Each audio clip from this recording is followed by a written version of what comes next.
혹시 더 나은 사람이 되고 싶다는 마음과는 반대로 자꾸만 무기력하고 부정적인 생각에 빠져들고 있지는 않으신가요?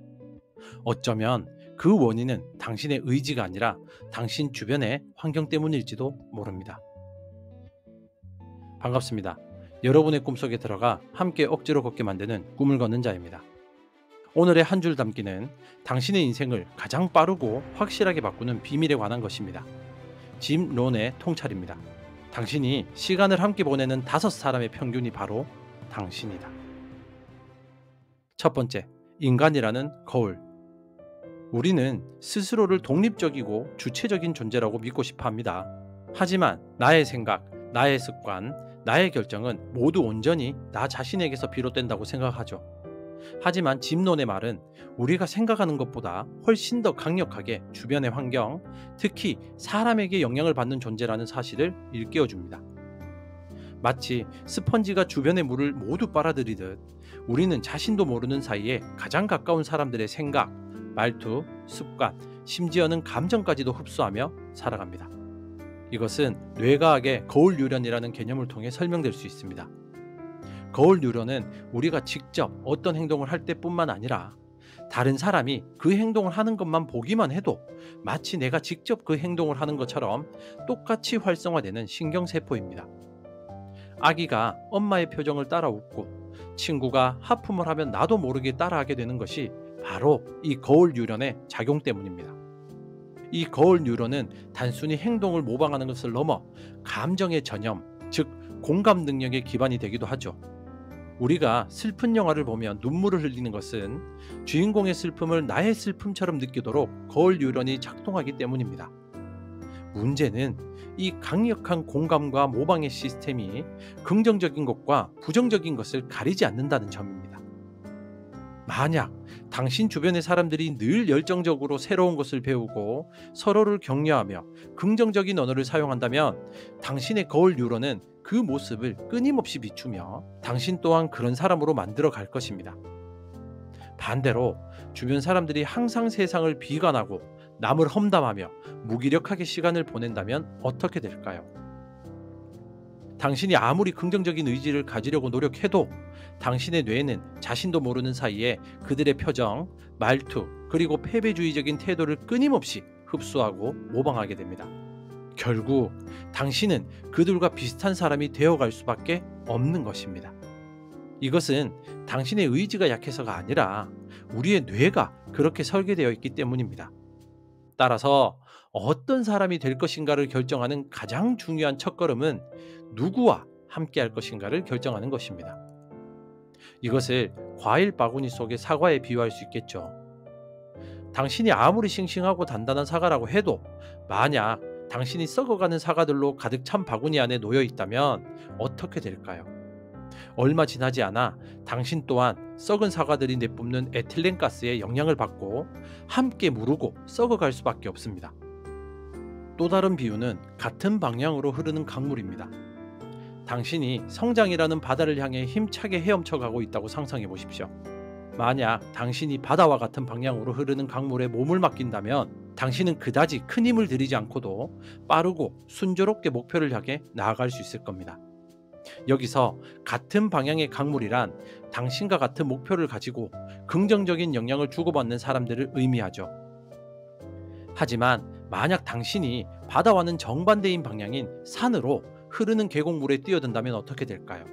당신이 아무리 밤낮으로 쉬지 않고 필사적으로 헤엄쳐도 당신은 앞으로 나아가기는커녕 거센 역류에 휩쓸려 점점 더 당신의 목표와는 먼 곳으로 떠내려가게 될 겁니다. 여기서 반대 방향의 계곡물이란 당신의 성장을 방해하고 부정적인 영향을 주는 사람들을 의미하죠.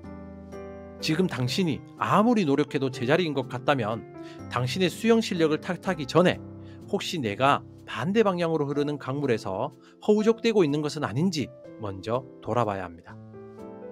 두 번째, 환경 설계의 중요성. 우리가 주변 사람들에게 이토록 깊이 영향을 받는다는 사실은 때로는 절망적으로 들릴 수 있겠죠. 나의 의지와는 상관없이 주변 환경에 의해 나의 미래가 결정되는 것처럼 느껴질 수 있죠. 하지만 이것은 절망의 근거가 아니라 오히려 가장 강력한 희망의 전략이 될 수 있습니다. 왜냐하면 우리는 사람을 바꿀 수는 없지만 내가 머무를 환경은 바꿀 수 있기 때문입니다. 즉, 나의 부족한 의지력을 탓하며 괴로워하는 대신 나의 의지력이 저절로 발휘될 수밖에 없는 환경을 설계하는 쪽으로 방향을 전환해야 한다는 의미입니다. 운동을 예를 들어볼까요? 매일 아침 헬스장에 가겠다고 결심하는 것은 의지력에 의존하는 방법이죠. 피곤한 날에는 실패할 확률이 높죠. 하지만 운동을 좋아하는 친구들과 함께 아침 운동 스터디를 만드는 것은 환경을 설계하는 방법이죠. 피곤하더라도 나를 기다리는 친구들과의 약속 때문에 억지로라도 헬스장에 나가게 될 확률이 훨씬 더 높아집니다. 독서도 마찬가지죠. 혼자서 책을 읽으려 하면 쉽지 않죠. 한 달에 한 번 좋은 책을 읽고 토론하는 독서 모임에 가입하면 어떻게든 그 책을 읽게 될 가능성이 커집니다. 이것이 바로 나의 의지라는 불확실한 요소에 기대는 대신 사회적 약속과 긍정적 압박이라는 강력한 시스템을 내 삶에 끌어들이는 지혜입니다.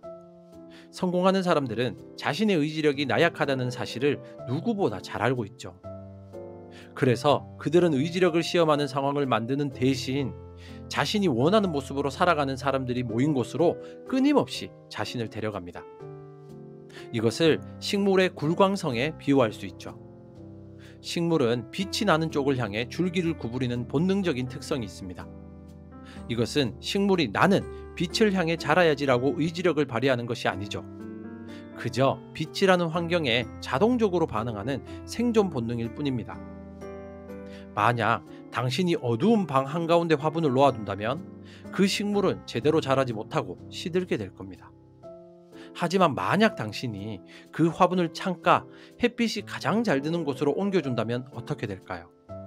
당신이 더 이상 아무런 노력을 하지 않아도 그 식물은 저절로 햇빛을 향해 가장 건강하고 올바른 방향으로 자라나기 시작할 겁니다.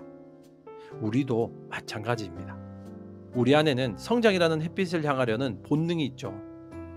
내가 자꾸만 시들고 어두운 방향으로 자라는 것 같다면 나의 본능을 탓하지 말고 내가 놓여있는 환경을 점검해야 합니다. 나를 성장시키는 햇빛과 같은 사람들이 있는 곳으로 나 자신이라는 화분을 옮겨주는 것, 그것이 자기계발의 시작이자 전부일 수 있습니다. 또 다른 비유는 철가루와 자석입니다. 종이 위에 아무렇게나 흩어져 있는 철가루들은 방향성도 힘도 없는 무질서한 존재일 뿐이죠. 이것이 바로 명확한 환경 설정이 없는 우리의 모습과도 같죠. 하지만 그 종이 밑으로 강력한 자석 하나를 가져다 대면 어떤 일이 벌어질까요? 모든 철가루들이 순식간에 자석의 자기장을 따라 한 방향으로 아름답게 정렬되며 하나의 강력한 힘을 형성하기 시작합니다. 여기서 강력한 자석이 바로 당신 주변의 긍정적이고 목표 지향적인 사람들, 즉 당신의 롤모델이나 멘토입니다. 당신이 그런 사람들의 영향권 안으로 들어갈 때 당신의 삶에 흩어져 있던 수많은 가능성과 재능들은 비로소 하나의 방향으로 정렬되며 강력한 힘을 발휘하기 시작하죠. 의지력만으로 철가루를 정렬시키려는 헛된 노력을 멈추세요. 대신 당신의 삶을 강력하게 이끌어줄 좋은 자석을 찾아 그 곁으로 다가가는 현명함을 선택해야 합니다. 어쩌면 우리 모두의 마음속에는 떠나야 할 나만의 익숙한 바구니가 자리 잡고 있을지도 모르죠. 나의 성장을 좀먹는 부정적인 관계, 내 영혼을 갉아먹는 무기력한 환경, 끊임없이 나를 과거에 머무르게 하는 사람들의 목소리, 그 모든 것으로부터 탈출해 당신을 빛나게 해줄 새로운 태양을 찾아 나설 때 비로소 다른 누군가의 평균이 아닌 당신의 진짜 이야기가 시작됩니다. 기억하십시오. 당신의 인생에서 가장 위대한 변화는 더 나은 사람이 되겠다고 결심하는 순간이 아니라 더 나은 사람들 곁으로 가겠다고 결심하는 바로 그 순간에 이루어집니다. 당신의 꿈 곁에서 함께 조용히 걷는 꿈을 걷는 자였습니다. 감사합니다.